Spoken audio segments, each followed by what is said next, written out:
Hello, everyone. Welcome to my first podcast episode. First of all, I want to share 3 reasons why I decided to start this podcast channel. Well, the first reason that I want to practice speaking English, but I'm quite busy, so I do not always have time to go somewhere, meet people, and practice properly. So I thought, okay, why just record it and talk to myself? It sounds a little bit weird, but I hope it works. The second reason is that I also want to share some of my things that I've learned from work, business, recruitment, career development, and working with young talent. I do not think everything I say here will be useful for everyone, but someone can take some small idea and useful perspective or one practical lesson from this podcast. That would be enough for me. Okay, and the last reason, this is the most personal reason. My dad said to me that my English sucks, and I decided to make this podcast to prove to him that maybe my English is not perfect, but I can still speak and hopefully people can understand me well. So Dad, if you are listening to this podcast, this episode is partly for you. Alright, so before jumping to the main part of this podcast, of this episode, I want to introduce a little bit about myself. My name is Dũng and you can call me Tony. I am currently the CEO of VCO, a company that I founded in 2022, focused in recruitment marketing, employer branding, young talent recruitment, and talent assessment. Most of my work is about helping companies attract, engage, select young candidates more effectively. Okay? I've worked with many recruitment campaigns, talent programs, employer branding projects, and career development activities for young people. My clients are Vietnamese, Suntory, PepsiCo, Coca-Cola, Heineken, many big companies here in Vietnam. So because of that, I get to observe both sides, what companies expect from young talent and young professional, and what young professionals usually struggle with when they start working. So in the first episode, I want to talk about a very common question that I receive every single day. Why do many young professionals struggle with growth after their first job? Okay, so in order to answer this, I think this is an important topic because many young people are not lazy. From my perspective, they are very keen on working and they work their ass off to find some way to grow in this economy, So they are not careless. In fact, many of them work hard, stay late, and take online courses, build their CV, and try to become better. But after 2 or 3 years, they still feel stuck. So the question is, why? Well, to me, the problem is not always effort. The problem is that many young professionals confuse being busy with actually getting better. They do more tasks, join more projects, learn more tools, but sometimes they do not really upgrade the way that they think about the problem, about the business, okay? So today I want to answer this topic through 3 simple questions. The first question is, why or what? What is the biggest misunderstanding young professionals have about career growth? So in my opinion, the biggest misunderstanding is that many people think career growth means doing more tasks, getting more certificates, changing to a better company, or having a better job title. Well, actually it's not wrong. These things can be good. A better title is good, a stronger CV is good, and learning a new skill is also good. But they are not the core of career growth. Well, real career growth starts when you can own a problem, not just complete an assignment. Well, from the CEO perspective and what I ask my clients all the time, that's what they say. Well, for example, in recruitment marketing, a young team member may think their job is to post content, contact students' clubs, send messages, collect CVs, and remind candidates to join the interviews. But these are important tasks, but if they only start there, they are just executing, Well, the real growth to me happens when they start asking deeper questions. Why does this job description not attract enough candidates for the clients? Or why do students ignore this message? Or why do we get many CVs but the quality is so low? Or which channel brings better candidates, or which part of the candidate journey causes people to drop? Okay, so at that point, people no longer just doing task. They are starting to understand the business problem behind the task. And that is a very different level of thinking, Well, so doing more is not always mean growing more. Creating better impact means growing more. A junior marketer does not grow because they publish more posts to Facebook. They grow when they understand why the campaign does not generate leads and why a message does not work, and how to improve the conversion rate between steps, phase, or rounds, okay? That's the first misunderstanding. The second misunderstanding, I think, is about job title. A job title is not always the proof of growth. Sometimes your title can change faster than you think. And this can be dangerous because at some point the role will require better judgment, better decision-making skills, better problem solving. But if your thinking has not grown enough, the title will be pressure instead of progress. That leads to the second question of this episode. Why do many people work for like 2 or 3 years but still feel like they are not improving? Well, from my point of view, because they repeat the same type of work without reflecting on it. Okay? So they become faster at execution, but not necessarily better at problem solving.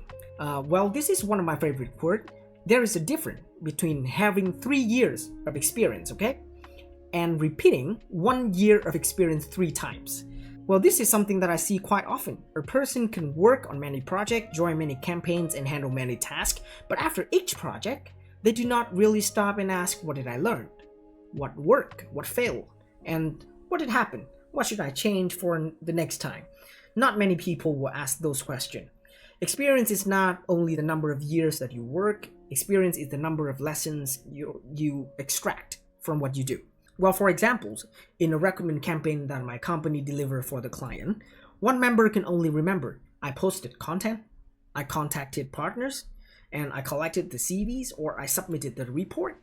But another person may take a deeper look and say, this channel brought many candidates but low quality. This message have better response from students. The school had high engagement but low interview attendance. All of that across projects. The way that you think deeper and differently from the others, it will help you grow. Without reflection, work becomes repetition, With reflection, work becomes experience. Another lesson is that many young people are trained to complete the task, not to solve the problem. Well, I learned it the hard way. When I first started my company, which is VCO, I took a lot of courses and I repeat every single thing that I learned from those courses and applied it into real life, But after a year of applying all of those, I failed because I did not take a single day just to sit down and reflect and ask myself what the hell worked and what the hell failed, right? So after that, I don't take courses that many anymore. I just learn what I really need, and when I apply anything into the real work, I will spend the weekend of that week just to review and to answer to myself what stage should be improved, what things should be done better, and what can I do to really apply this effectively, right? So that thing to me should be a habit of businessmen or professionals. When we work, we have to take a deeper look and we have to reflect on what we do. That is the only way that helps us grow, especially now when you have strong AI model like ChatGPT, Claude Code, like people can just in a blink of an eye they can finish a damn task. But actually, when you use those tools and you don't know what the hell are they doing to complete the task, you will end up nowhere, You have to understand the logic behind the way that it solves your problems. That is the only way that you can grow, especially in the AI era like now. Well, that brings me to the third question of this episode, which is the last one. The question is, what should young professionals do differently in their first few years?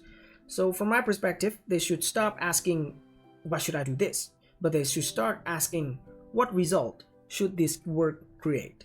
Alright, so in my work, I got to deliver a lot of report, dashboard for my clients. And I sell B2B. So basically my client is not just one person. They are a group of clients. So when I have to send a report to my client, which is Suntory PepsiCo, for example. So I gotta send the report to 3 different people.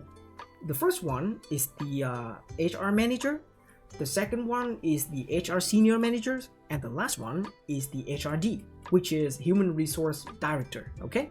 So their point of view and their purpose of reading the dashboard and report are totally different from each other.